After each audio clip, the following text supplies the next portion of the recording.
regarder l'heure, bah, ça tombe bien justement. Bon, on va parler d'horlogerie aujourd'hui, Mélanie. Bonjour. Bonjour. Quelle belle Thierry. transition. Quel enchaînement, Wow. mais on sent le professionnel. Oh là là là Oh, là. c'est peu de choses, c'est des années de travail, c'est tout. L'horlogerie à l'honneur ce matin. Exactement Thierry, il s'agit d'une vente qui a lieu mercredi prochain à Drouot et qui est organisée par la maison de vente Chayette et Cheval, qui est vraiment une maison de vente spécialisée dans l'horlogerie ancienne. Alors quand on parle d'horlogerie ancienne, Thierry, on parle vraiment de montres très très anciennes, 16, 17, 18e siècle. On parle de pendules, on parle d'outillage, de livres anciens sur l'horlogerie. On n'est pas dans la montre bracelet que nous portons à notre poignet, non, on est vraiment dans l'aspect technique et scientifique de l'horlogerie. Et cette collection, c'est vraiment ça. C'est une collection qui appartenait à un monsieur qui s'appelait Jean-Claude Sabrier, qui était vraiment une figure incontournable du milieu de l'horlogerie.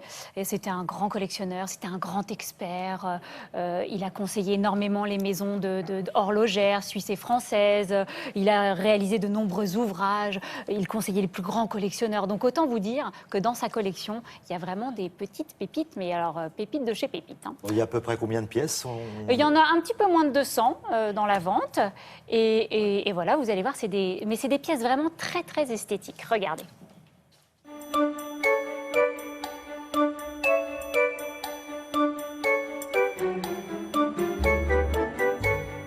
Jean-Claude Sabrier était un très grand expert, un très grand connaisseur, un des meilleurs du monde. Et sa collection est le reflet de cette science et de cet intérêt passionné qu'il avait pour tout ce qui concernait l'horlogerie depuis la Renaissance jusqu'à nos jours.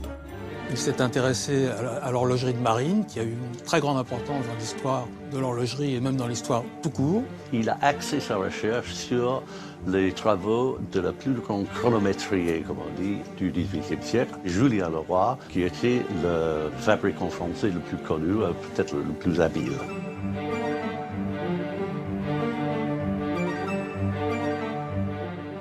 Nous avons dans la vente la petite ronde. C'est une montre qui pouvait aller sur mer sans être dérangée par le mouvement des bateaux. Il y a un système de compensation thermique pour les changements de température et c'est portatif et c'est de petit volume. Aujourd'hui, dans le monde, on ne connaît que 3 de ces petites rondes et d'avoir une pièce de la période pionnière dans l'évolution de la chronomètre marine est exceptionnel. Un des centres d'intérêt aussi de M. Sabrier, c'est la question des montres automatiques.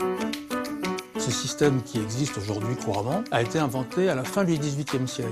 Ce modèle, il date vers 1790. C'est un mouvement de montre tout à fait classique. Le poids peut balancer entre 2 ressorts suivant le mouvement de la personne qui le porte dans sa poche ou à sa ceinture. Donc plus besoin de remonter la montre à clé. Dans cette vente, il y a ce qu'on appelle les montres de souscription de Breguet. Les clients payaient à la commande la moitié du prix et à la livraison, ils payaient le solde du prix. D'où le nom de souscription. Il imaginait une montre avec une seule aiguille par laquelle on pouvait déterminer l'heure et la minute, avec un mouvement à 2 verriers à l'intérieur, simple mais très très élégante. Si vous êtes collectionneur, alors là, rendez-vous. Là, les collectionneurs vont se régaler. Mercredi prochain, voilà, à Drouot. Regardez, je ne vous laisse pas partir parce que ça, c'est étonnant. Regardez, ça, c'est ce qu'on appelle une montre de carrosse. Alors, elle date de 1770. Elle est en argent, vous voyez. Et c'était destiné, bien sûr, aux voyageurs. On l'accrochait dans le carrosse par l'anneau qui était là. Et en fait, voilà, elle donnait l'heure. Alors, il y avait un système, un mécanisme qui permettait d'avoir l'heure quand on ne pouvait pas voir le cadran. Et on tirait la petite ficelle, vous voyez, quand il faisait un peu nuit, quand on était dans le carrosse, qu'on voyageait, que la princesse voulait avoir l'heure. Gling, gling, elle tirait. Hop, ça sonnait l'heure et le quart d'heure. Donc voilà, ça, c'est des pièces, c'est des pièces rares hein, que vous allez pouvoir retrouver dans la vente. Attendez, je voudrais essayer de vous l'ouvrir. Voilà, regardez comme c'est beau. Voilà, tout ça, ce sont des très belles pièces voilà, que vous pourrez... Mise aux enchères, la semaine prochaine, elle fait partie. Voilà, ouais. Et celle-ci, l'estimation entre 20 et 25 000. Mais voilà, c'est une très jolie pièce et c'est une pièce rare. Merci beaucoup. Merci, Mélanie.